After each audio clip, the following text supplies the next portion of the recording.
Morning everyone, how are you guys doing? I am so excited because I'm back with videos. I haven't done any videos for about 5 days, and that's mainly because I have been pretty ill for the last 5 days. I was over in Geneva getting fixed, but they have now completely fixed me. I can talk again, I can walk, I can do everything, I'm fine. And that means I can film videos again. So I apologize for the lack of videos and also updates on social media and everything. But it's been a rough couple of days. But now that I'm back, I figured straight away I might as well film a video. I decided what I needed to do now was talk to you guys about where I am with the car buying situation. Because you know I'm looking for a new car. I thought I'd just chat to you about the top 5 cars that I'm thinking about right now. And then you guys in the comments can let me know which one you think I should get. And it would be quite useful, but why don't we go take a car to have a chat rather than just doing it down here in my kitchen?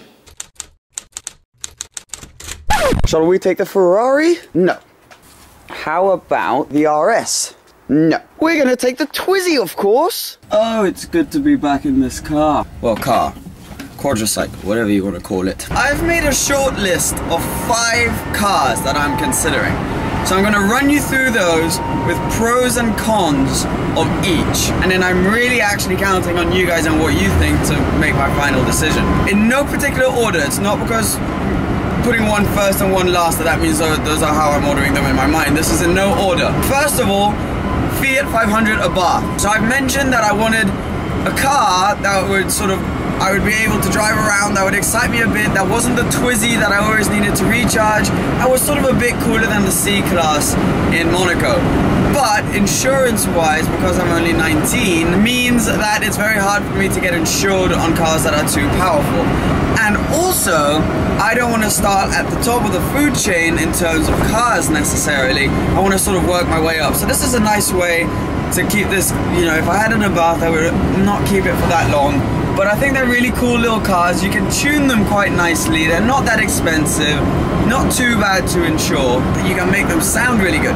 So, the only issue with the Abarth is it's not exciting looking and they're so common. That's not ideal. The other thing also is I'm not sure how quick it is. I've never driven one. And if I would be taking it on trips, let's say across Europe with some friends in supercars, it would probably need to be a bit quicker. That being said though, it does have 4 seats and a boot, which is practical for friends. But I'm not sure how much that will convince me, seeing as I've already got the C-Class for when friends come over. So that's what I'm thinking, Abarth-wise. I don't know if you say Abarth, Abarth, people say it really differently. But anyway, so that's what I'm thinking there. If I decide to get an Abarth, then I've got to decide which Abarth, because there's the 595, the Tributo Ferrari, which is crazy expensive, so probably not that one. The C, the convertible typey one, the Maserati edition. There's like loads, and I need to decide. So yeah, switching from that is a car with a lot more power that would be a lot more expensive to run and a lot more expensive to insure, which would be an E92 BMW M3. I think they look great, the M3s. It's sort of like a classic for car guys as well. Well, I mean, obviously it's not a classic, but I mean the M3 in itself is like a mythical car that all car guys love, so I feel like that would be quite cool. I feel like you guys would maybe like it. The E92 is the V8 one, so the running costs of that will be pretty high.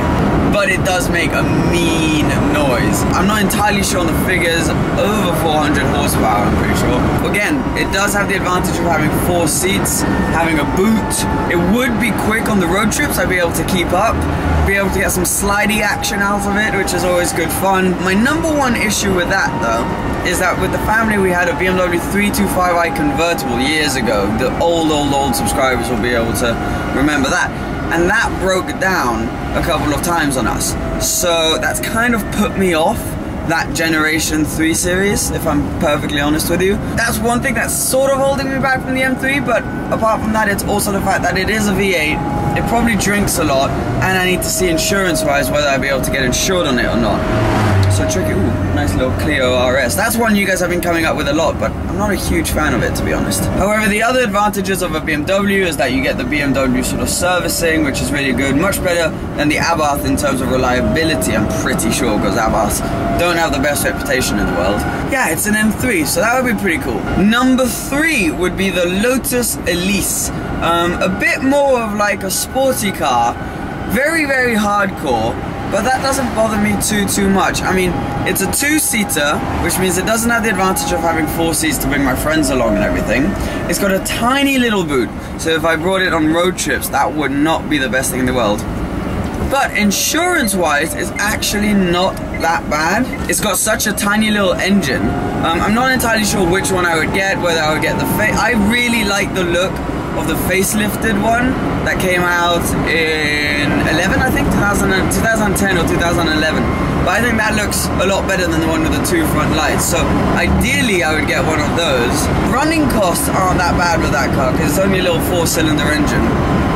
And I think it feels a bit more sports car-y, so for all the trips and stuff, it would probably be pretty fun. And I've heard you can make it pretty loud with a nice exhaust. The downsides of it, A, not very comfortable for long trips, because it's a bloody Lotus Elise, so it has like no creature comforts. B, not the cheapest car in the world to buy for the sort of power and comfort that you get, but I've heard they're great to drive. C, Lotus also don't have the best reputation for reliability. I assume their new cars are a lot better with the Toyota engines. I mean, I've been told that you don't really get any problems with the new engines, they just run like perfectly, but you still have, as Jeremy Clarkson said, Lotus, which stands for lots of trouble, usually serious. So that kind of puts you off a bit, doesn't it? So that's the Lotus. Back to hot hatches.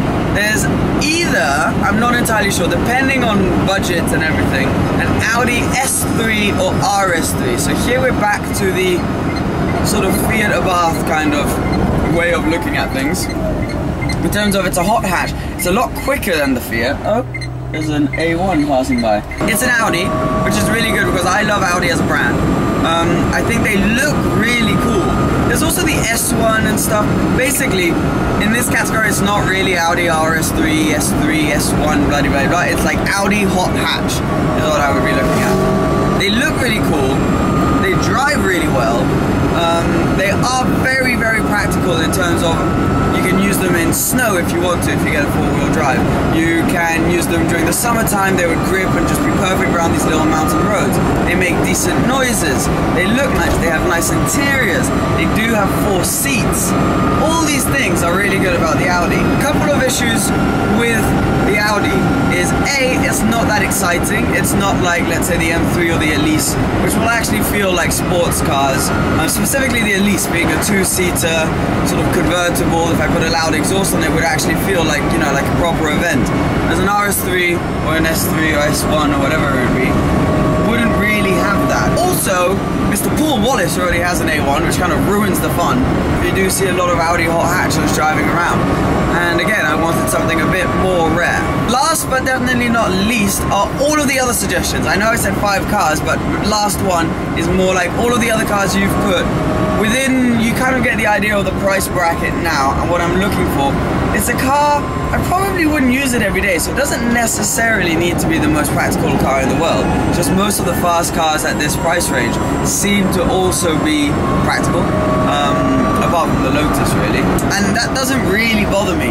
So if it's impractical, don't worry. And basically the 5th one is all of your other suggestions. So Mini Cooper S was a suggestion of yours. Clio RS was another suggestion. BMW M2, all those sort of cars. The M2, the only reason I'm not doing it is because they're quite hard to get your hands on and they're pretty expensive, I feel. So yeah, all your other suggestions are really good. I do look into all of them. There's just a couple of cars that I really sort of clicked with, and those are the ones I've just listed, and those are the ones I really, really like. I'm not really edging in any particular direction. Your comments will really help me edge in a certain direction, I'm sure. But it's pretty exciting. I would ideally like to have the car maybe early next year, something like that. So I'm not in a huge rush, but it's definitely not, it's going to be, you know, pretty soon, I'm sure. So yeah, that's pretty much it. Let's try and make this decision together, guys. And I'm so glad I'm feeling better and I'm back and I can make videos for you. I'm going to be reviewing the RS in the next couple days, so that will hopefully be a decent video. And if you have any other ideas or videos I should do, it's often hard to come up with ideas or videos, but I want to try and put one up every day if I can.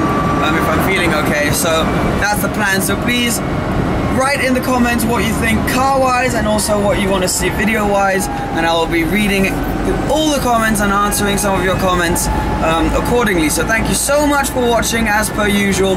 Please remember to subscribe, and I'll be back with another video very soon. Cheers guys, bye! Car you're gonna get next, or do you have an idea? I have a pretty good idea of my next car, the next one, and